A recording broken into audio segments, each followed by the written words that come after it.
Podvečer posiela dispečer záchranárov k žene, ktorá leží na zemi na jednej z hlavných ulic v centre mesta.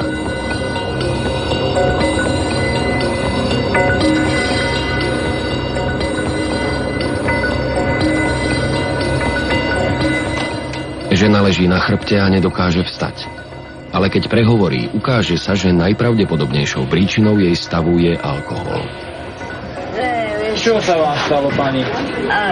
Čo? Pomôžem, len dajte mi toto vodítko. Puste to. Dobre. Rudy, nožnice. Poď. Dobre, alebo čo? Nechce pustiť toho psa, týra ho. Buchla Strihni. Dobre. Do útulku pôjde, dobre?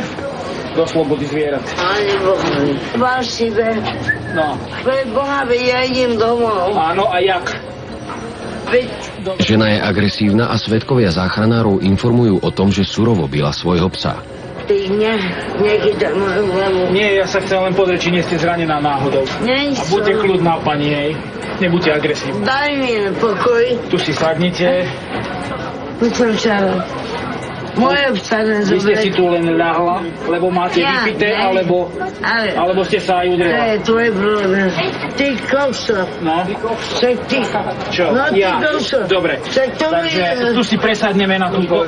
Teda Čo čo? vám drbe? Trošku. Čaro. Môj pes. Môj pes. Zdá sa, že žena nemá žiadne zranenie, ale keďže nedokáže zrozumiteľne komunikovať a správa sa agresívne, rozhodne sa zdravotnícky tím linky 112 previesť ju do nemocnice. Vy mi nebudete nič zberať. Odmietate? Samozrejme. Udrela ste si niečo? Ne. Boli vás niečo? Nič.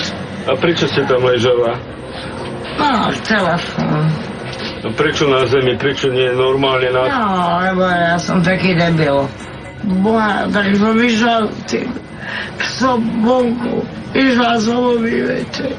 A čo ste pila? Pila ste niečo? Ja sa vás pýtam, čo ste pil? Spýtajte. No. Čo mi poviete? Pol litra minerálky. No, vy, jaký ste dobrý. Je bez zranenia, je len opitá. My sme tu úplne zbytoční. Keď, tak mali by to riešiť mestskí policajti. A nejdete do nemocnice? Aj, dobre.